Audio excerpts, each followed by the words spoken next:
स्वामी विवेकानंद के जीवन की प्रमुख घटनाएं। विवेकानंद का जीवन गतिविधियों से भरा हुआ था, जिसमें गहन आध्यात्मिक अनुभव, व्यापक यात्राएं और एक शक्तिशाली संदेश शामिल था, जो आज भी गूंजता रहता है। एक युवा बुद्धिजीवी नरेंद्र दत्ता की मुलाकात रामकृष्ण परमहंस से होती है, जो अपने आध्यात्मिक अनुभवों के लिए प्रसिद्ध एक संत थे। इस मुलाकात ने नरेंद्र को गहराई से प्रभावित किया, जिसके कारण उन्होंने अपनी शैक्षणिक गतिविधियों को त्याग दिया और खुद को आध्यात्मिक अन्वेषण के लिए समर्पित कर दिया।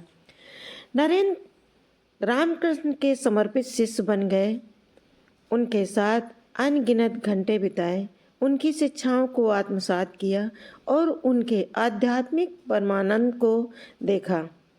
रामकृष्ण के मार्गदर्शन में नरेंद्र एक गहन परिवर्तन से गुजरते हैं, अपने बौद्धिक अहंकार का त्याग करते हैं और विनम्रता और सेवा का जीवन अपनाते हैं।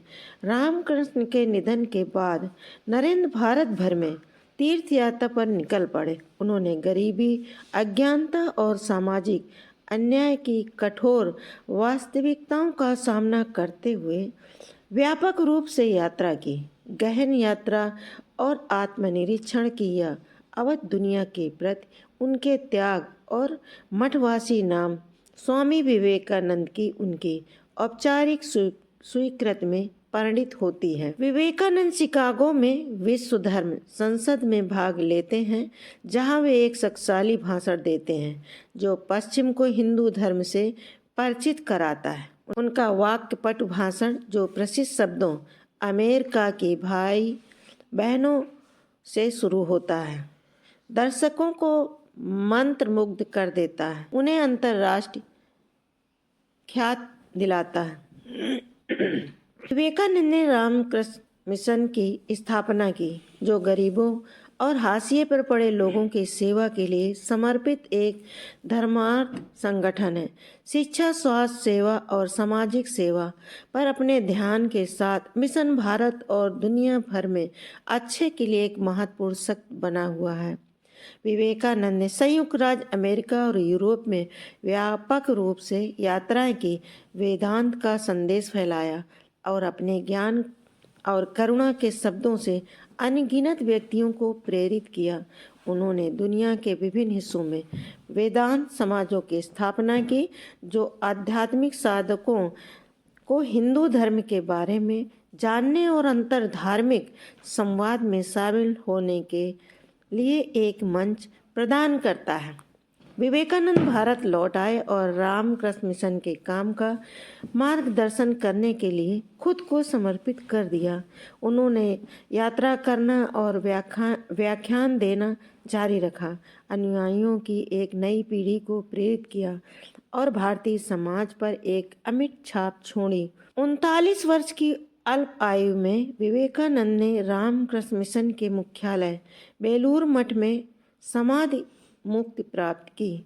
उनका जीवन हालांकि दुखद रूप से छोटा था, लेकिन दुनिया भर में लाखों लोगों को प्रेरित करता है। शिक्षा पर विवेकानंद का जोर। उन्होंने ऐसे शैक्षणिक संस्थानों की स्थापना की जो जोरदार वकालत की, जो न केवल ज्ञान प्रदान करें बल्कि सेवा, करुणा और आत्मनिर्भरता के मूल्यों को भी स्थापित करें।